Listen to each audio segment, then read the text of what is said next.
মুৰকংচেলেক আঞ্চলিক পঞ্চায়ত গঠন আঞ্চলিক পঞ্চায়ত সদস্যসকলৰ শপত গ্ৰহণ মুক্তিনাথ পেগুক সভাপতি আৰু বিনীতা চাৰহক উপসভানেত্ৰী হিচাপে নিৰ্বাচিত সোমবাৰে জোনাই সমজিলাৰ অন্তৰ্গত মুৰকংচেলেক উন্নয়ন খণ্ডৰ কাৰ্যালয়ত মুৰকংচেলেক আঞ্চলিক পঞ্চায়ত গঠন ও শপত গ্ৰহণ অনুষ্ঠান অনুষ্ঠিত কৰা হয়।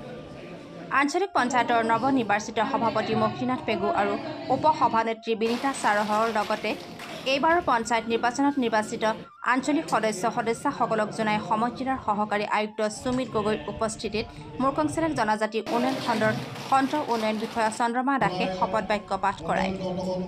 উক্ত অনুষ্ঠানত জনাই স্থানীয় বিধায়ক ভুৱন পেগু, বিজেপি ধেমাজি জিলাৰ সভানেত্ৰী ৰূপা কামান, বিজয় শইকীয়া, টিএমপিৰ প্ৰাক্তন সভাপতি কাৰ্মক পেগু, উপদেষ্টা ৰাজকুমাৰ মৰাঙৰ, প্ৰাক্তন জিলা পৰিষদৰ সদস্য অতুল পেগু, MSc নৰেশ কুম্বাঙৰ লগতে ভাৰতীয় জনতা পাৰ্টীৰ আৰু সন্মিলিত গণশক্তি অসমৰ নেতৃবৃন্দই উপস্থিত থাকে।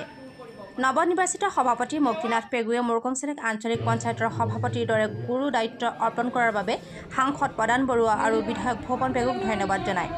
লগতে জোনাই অঞ্চলৰ উন্নয়নৰ বাবে কাম কৰিবলৈ দলীয় সতীৰ্থৰ লগতে সকলো ৰাইজৰ সহায় সহযোগিতা কামনা কৰিছে।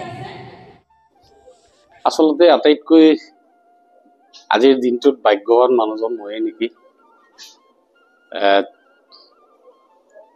ইয়াত মই প্ৰথমে আমাৰ মাননীয় সাংসদ প্ৰদান বৰুৱা ডাঙৰীয়া, জনপ্ৰিয় বিধায়ক আমাৰ ভুৱন পেগু ডাঙৰীয়া, এখেতলোকক ফাৰ্ষ্টত মই ধন্যবাদ দি লৈছোঁ, যিহেতু প্ৰথমবাৰৰ কাৰণে নিৰ্বাচনত অৱতীৰ্ণ হৈছিল। নিশ্চয় এখেতলোকৰ সহযোগিতাত নিৰ্বাচনত বিপুলভাৱে জয় হৈছে। তাৰ পাছত মোৰ দলীয় অগ্ৰজসকলক, মোৰ সহযাত্ৰী এই দলীয় সংগ্ৰামী বন্ধুসকলক আৰু মোৰ কনিষ্ঠ সতীৰ্থসকলক এই মুহূৰ্তত মই ধন্যবাদ জনাইছোঁ। আৰু খুব বিশ্বাস আৰু আস্থাত লৈ আঞ্চলিক পঞ্চায়তৰ চেয়াৰমেনৰ নিচিনা এটা চকীত যে মোক বহাইছে, মই খুব ভাল পাইছোঁ, কিন্তু বেয়াও লাগিছে। ইমান ডাঙৰ দায়িত্ব মই পালন কৰিব পাৰিম নে নাই, এই ভাৰসাম্য মই ৰক্ষা কৰিব পাৰিম নে নাই। আজি মাননীয় বিধায়ক ডাঙৰীয়াই বহুত কথা কৈ গৈছে, অন্তৰাত্মাৰ পৰা এই কথাবোৰ মই মনত ৰাখিবলৈ চেষ্টা কৰিছোঁ। এখেতে খুব প্ৰএক্টিভলি জনগণৰ কাৰণে কাম কৰা এজন যোদ্ধা হয়, মোৰ অন্তৰে কয়। এখেতক অনুসৰণ কৰি ভৱিষ্যতৰ দিনত মই কামত আগবাঢ়ি সাংসদ ডাঙৰীয়া তেনেকৈ এটা প্ৰএক্টিভলি এখেত দুজনৰ নেতৃত্বত জোনাইটো এটা তাৰ মানে উন্নয়নৰ ধুমুহা বোৱাই গৈছে। সকলো জনগণৰ সৰ্বগ্ৰহণযোগ্য কাৰ্যসূচী এজেণ্ডা লৈ পিনি উন্নয়নৰ কাৰণে কাম কৰিছে।